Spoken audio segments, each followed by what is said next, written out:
First of all, it is a real honor to be here, and thank you for noticing my energy.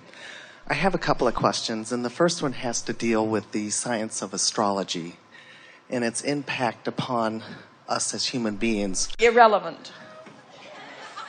Okay, next question. Thank you. I am presently in a relationship with another person that I've known for 25 years, who I've been in love with from the first day I laid eyes on her. And I believe that we are soulmates for one another. She has introduced me to Abraham, and it is through her I have come to a lot of parts of myself that I am embracing with openness and new eyes. And I'm in a situation now where she's in a committed relationship with another person legally, and we are both in love with each other, and I am trying to embrace just being in the light of love and acceptance of where I am and where she is and where we are. And I'm wondering if Abraham can help me in having faith and hope in just being present in this love. Well, that is our encouragement to you, but we are going to give it to you in a little bit more of an abrupt way by saying to you that the relationship, like astrology, is irrelevant. And the reason that we're giving it to you like that is because until you make the relationship between you and your inner being the predominant thing that is relevant, nothing else can really come into alignment for you. Okay. And so, to deconstruct this, in other words, to take this relationship, it's really an interesting thing, and it's a nice conversation to have in the context of this entire gathering, because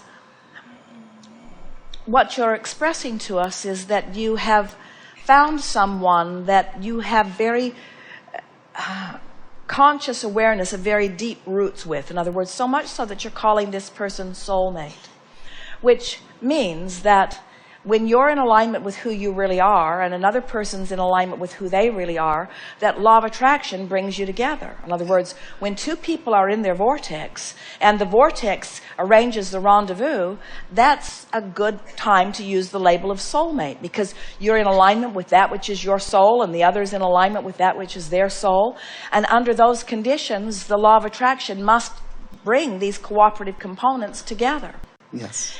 But then when you look at the reality of the world as it's manifested so far, and you acknowledge that there are other things that are already happening in terms of the relationship the other has with another person, now that attention to that detail cannot abide in the same vibration as that soulmate vibration. In other words, you just can't get there from there. Absolutely. We cannot pronounce to you that this soulmate connection that you have sometimes is the one for you to move to in terms of physical manifestation. We could not say to you that the bringing apart of that relationship and the bringing of the two of you together then is exactly the right thing to do. But we can say to you that as you stay in vibrational harmony with what's in your vortex, and through the clarity of your example, the other does too, that if you are vibrationally aligned with who you really are for a period of time, that the law of attraction will orchestrate circumstances and events to bring you together. And as you're able to do that, which means you keep yourself in that neutral place where you're not feeling unhappiness about the current reality as it exists, as you're able to do that, then things can move easily in giving you what you ultimately want. But the most important thing is every step along the way is a joyful step for you. You have no pain in the interim before the relationship develops. So this we promise to you. As you use this person as the example of what you're reaching for in your vortex, and hold yourself completely and purely in vibrational alignment with the love you feel for that person when you are in your vortex, and you are able to distract yourself when worrisome or troublesome or lonely or even angry thoughts come up as things are not moving along as quickly as you'd like them to. As you're able to go general, go general, go general, and stay in the vortex, in the vortex, in the vortex, either this relationship will morph into what you're asking for that you have certainly put into your vortex, or another one equal or greater will come to you. It is not possible for you not to receive the fullness of what you want. But we want all of you to understand that the fullness of what you want sometimes is not in the manifestation that you have identified. The fullness of what you want has been inspired by the details that you have identified. In other words, if you can trust that all you want is alive and well and waiting for you, and that the entire universe is working to bring you into alignment with it, then your joy can start today, and you can find the fulfillment. We haven't said it yet in this gathering, but it's something that we like to say, and this is a perfect time to say it. Everything that you want, no matter what it is, whether it's a relationship with this particular person, whether it's an improvement in your financial situation, a pile of money coming into your experience, whether it is an improvement in your relationship with your children or your mate, no matter what it is, a condition, a circumstance, an event, a thing, no matter what it is, every single thing you want, no matter what it is, you want it because you believe you will feel better in the having of it. If you can take what we have been saying in these hours that we've been together to heart, and if you can soften your attention to things that don't feel good while you increase your attention to things that do feel good, so that you train your vibration upward into vibrational harmony with what you've already put into your vortex, there is nothing that you cannot accomplish. There is nothing that you cannot be or do or have.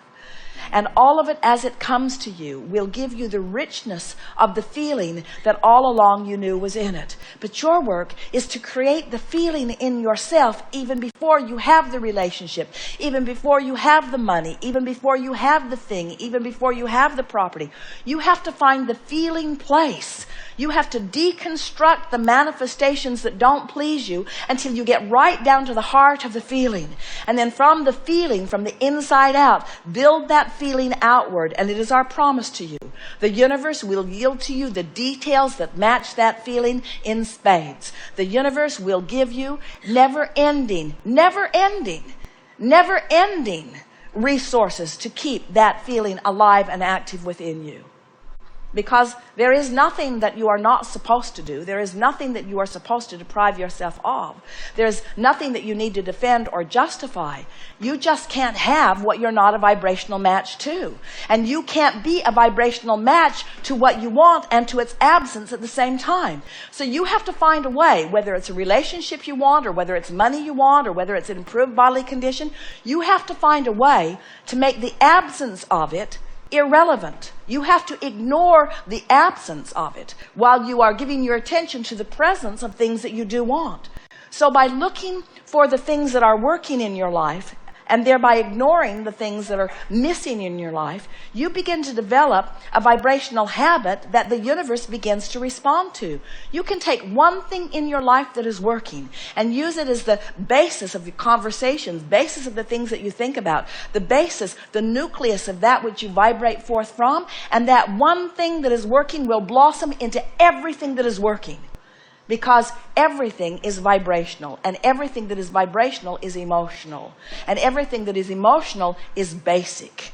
So when you get to the basics of love, when you get to the basic of trust, when you get to the basis of well-being, when you get to the basis of love, when you get to the basis of source, what happens is all the details that you've been living and asking for then begin coming to that basis, you see. And people who are watching you will stand in amazement as they notice that your life is full on this front and this front and this front and this front. And when they ask you what your secret is, you will explain to them, I let nothing trouble me. I decided that I am supposed to feel good. And I looked for the handful of things that did feel good, and I talked about them incessantly. And when I came across something that was missing, I suffered not at all. Instead, I went so general that I made it irrelevant to my experience. I made everything that wasn't pleasant irrelevant to my experience. I made everything that was missing irrelevant to my experience.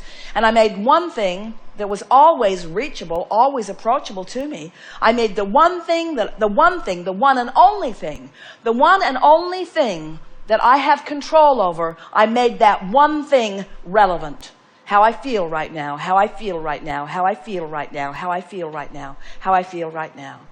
And how you feel right now is certain. How you feel right now is sure. How you feel right now is invincible. How you feel right now is worthy. How you feel right now is sure. You feel sure and confident and worthy and knowing, you see. And all we did is just ramble a little while. We just rambled a little while in the vortex of creation, you see. Have fun with it.